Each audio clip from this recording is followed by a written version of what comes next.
नमस्कार। आइए सुनते हैं सूर्यकांत त्रिपाठी निराला जी की लिखी कहानी न्याय। अभी उषा की रेशमी लाल साड़ी प्रत्यक्ष हो रही है। भास्कर मुख ऊपर प्रांत की ओर है। केवल केसों की सघन व्योम नीलिमा इधर से स्पष्ट। मुख का मृदु स्पर्श प्रकाश लघुतम तूली जैसे पर दिगंत शोभा से उतरकर तंद्रा से अलस जीवों को जगा रहा है। खिली अमलतास की हेमांगी शाखाएं तरुणी बालिकाओं से स्वागत के लिए सच कर खड़ी हैं। पवन पुनः पुनः उषा का सुख मधुर संदेश दे रहा है। निविड़ निराश्रय से व्यंग प्रभाती गा रहे हैं। इस सुख के समय गोमती तट से क्षिप्र गति दो एक भ्रमणशील शिक्षित युवक शंकाकुल लौटते हुए दिख पड़ते हैं, जैसे शीघ्र घर लौटकर भ्रमण के लिए जाने का सत्य भी छिपाना चाहते हैं। भय और उद्वेग का अशुभ कारण कोई किसी से नहीं कह रहा। उसी रास्ते के दूसरी ओर वकील लाला महेश्वरी प्रसाद रहते हैं। रोज सुबह उसी रास्ते घड़ी और छड़ी लेकर टहलने जाते हैं। उधर चले तो लौटने वाले एक अजाने आदमी को देखकर मन में चौंके। उससे घबराकर चलने का कारण डरते डरते पूछा। उत्तर में संभल कर उसने कहा, आपको भ्रम हो रहा है, मैं घबराने क्यों लगा। फिर अपना रास्ता नापा। वकील महेश्वरी प्रसाद आगे बढ़े।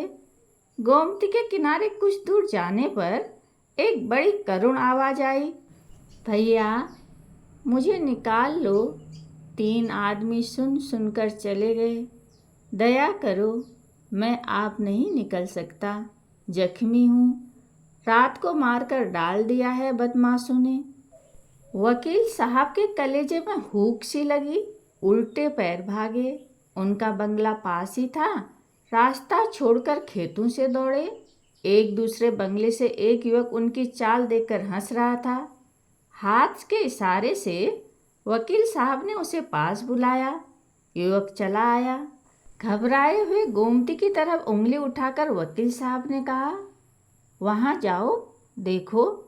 कहकर बंगले की तरफ बढ़े। युवक गोमती की तरफ गया। घायल की दशा देखकर युवक को दया आ गई। उसके सीने में दोनों तरफ से छुरा भोंका गया था।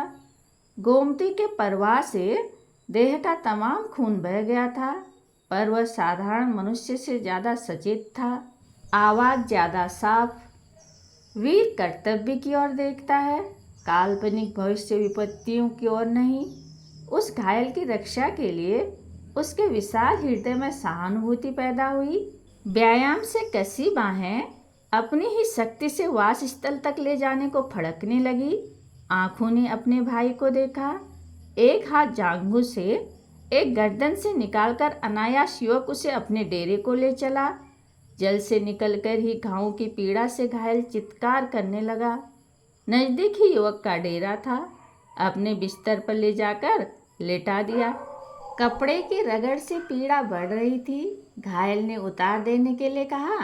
संभाल कर युवक ने एक एक कपड़े उतार दिए। फिर कागज लेकर उसके बयान लिखने लगा। घायल को बेहोशी आ रही थी। कहते कहते भूल जाता था। कुछ असंबद्ध उक्तियां युवक ने लिख ली। घायल मूर्छित हो गया। युवक व्यग्रता से निश्चय न कर सका कि क्या करे। पहले थाने रिपोर्ट लिखवाए या अस्पताल ले जाए। घायल की प्रति मुहूर्त बढ़ती हुई बुरी हालत एक बार उसे थाने की ओर ढकेलती, फिर अस्पताल की ओर। अंत में अस्पताल ले जाने का ही निश्चय किया। पास एक रईस रहते थे। उनके यहाँ जाकर उनसे कुल किस्सा बयान किया और उनकी मोटर मांगी। उन्होंने घड़ी देखकर कहा, सिर्फ 6 मिनट समय रह गया, हमें डिप्टी कमिश्नर साहब से मिलने के लिए जाना है। कहकर निगाह फेर ली। एक बार उनकी तरफ देखकर युवक अपने कमरे में चला आया। उस बंगले में 3-4 भले आदमी किराए पर रहते थे। जब घायल को लेकर युवक आया था तब थे। घायल के मौन होते ही सब लोग उसकी सांसों से जागृत बंगले के शरीर से स्वप्न की तरह अदृश्य हो गए। घबराया हुआ युवक रास्ते पर आकर खड़ा हुआ। एक खाली तांगा सवारी छोड़कर कार्ल्टन होटल से निकला। कुछ हाल न कहकर युवक ने तांगा बुला लिया। बंगले जाकर तांगे वाला जख्मी को देखते ही बिगड़कर बोला, आप हमें फंसाना चाहते हैं? यह रास्ते भर को भी तो न होगा। कहकर उसने अपना तांगा बढ़ाया। युवक को काठ मार गया। कुछ देर खड़ा कवियों के स्वर्गतुल्य अप्सराओं के नुपुरों से मुखर इस मनोहर संसार की भावना को अपलक दृष्टि से देखता रहा। फिर घायल के पास गया। देखा सब खेल खत्म हो चुका है।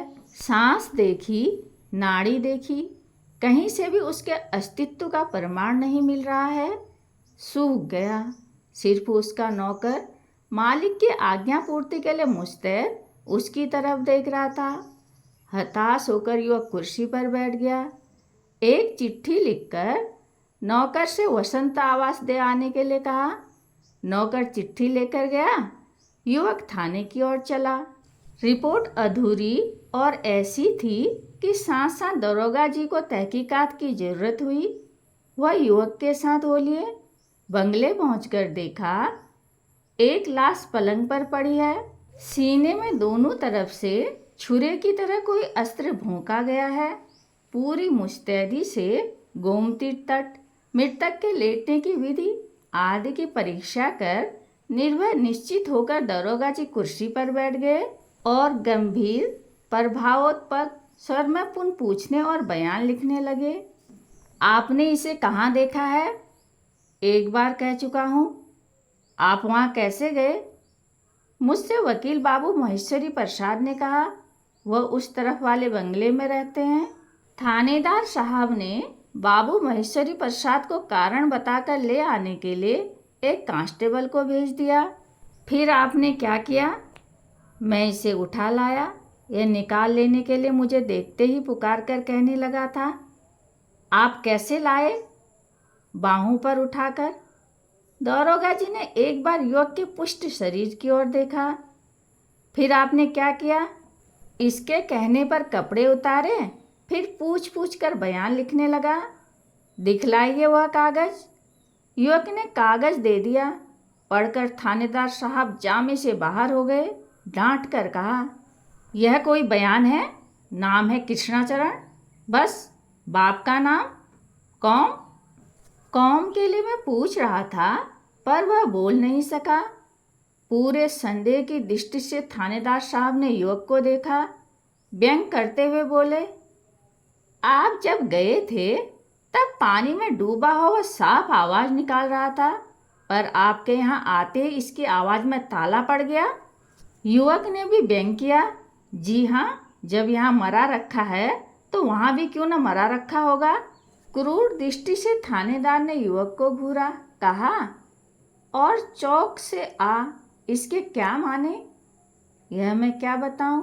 मैंने पूछा था, वह सवाल ऊपर लिखा हुआ है। तुम कैसे मारे गए? तो चौक से आ कहकर चुप हो गया। फिर किसने मारा? ने मारा। मह क्या भला है? युवक थानेदार साहब की स्वागतोक्ति सुनकर मन ही मन भारतवर्ष की पुलिस के साथ विलायत की पुलिस को मिला रहा था। इसी समय सिपाही बाबू महेश्वरी प्रसाद के यहाँ से संवाद लेकर लौटा। दारोगा जी से कहा, बाबू महेश्वरी प्रसाद बंगले में नहीं। उनके नौकर ने कहा है कल अदालत से लौटकर शाम वाली गाड़ी से वकील साहब घर गए हैं। थानेदार साहब की शंका बढ़ गई।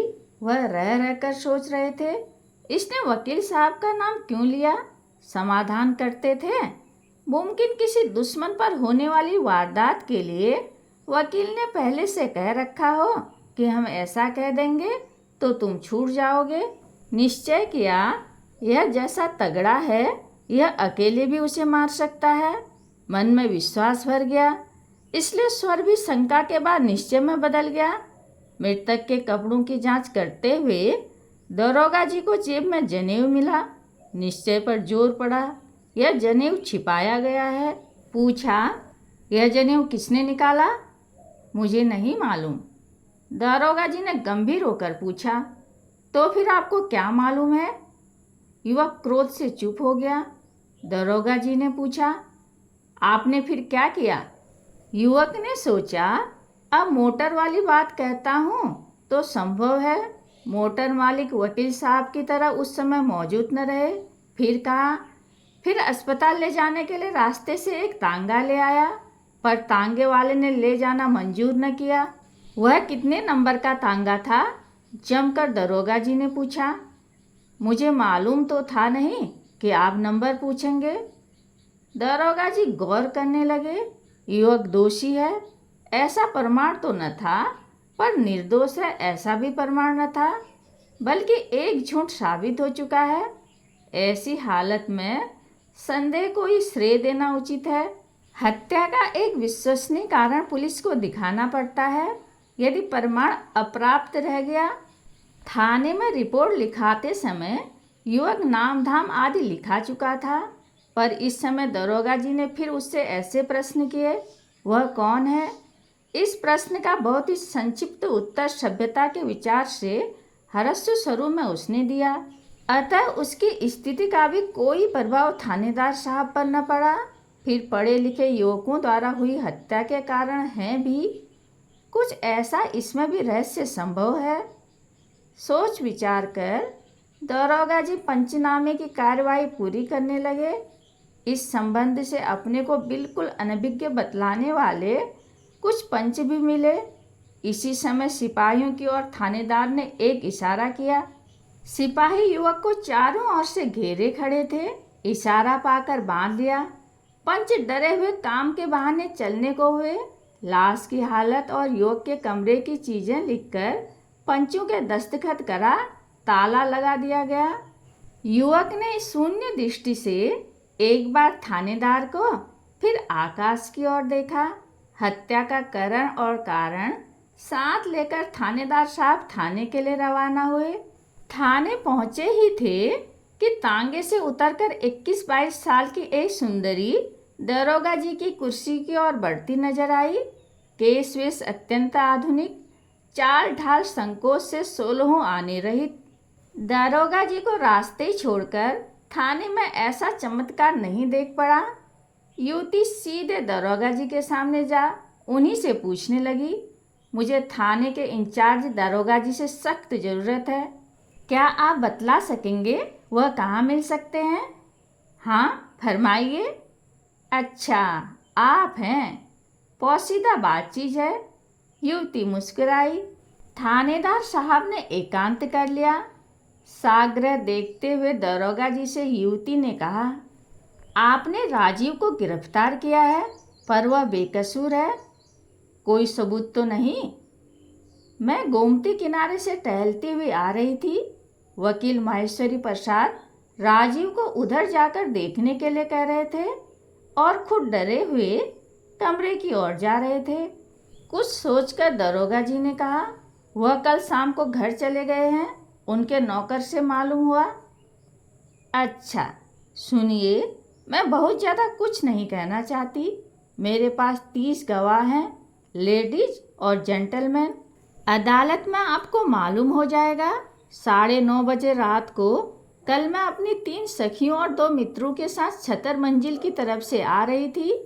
एक आदमी हम लोगों को देखकर भागा। हमें शक हुआ। हमारे साथ के मित्रों ने दौड़कर उसे पकड़ा।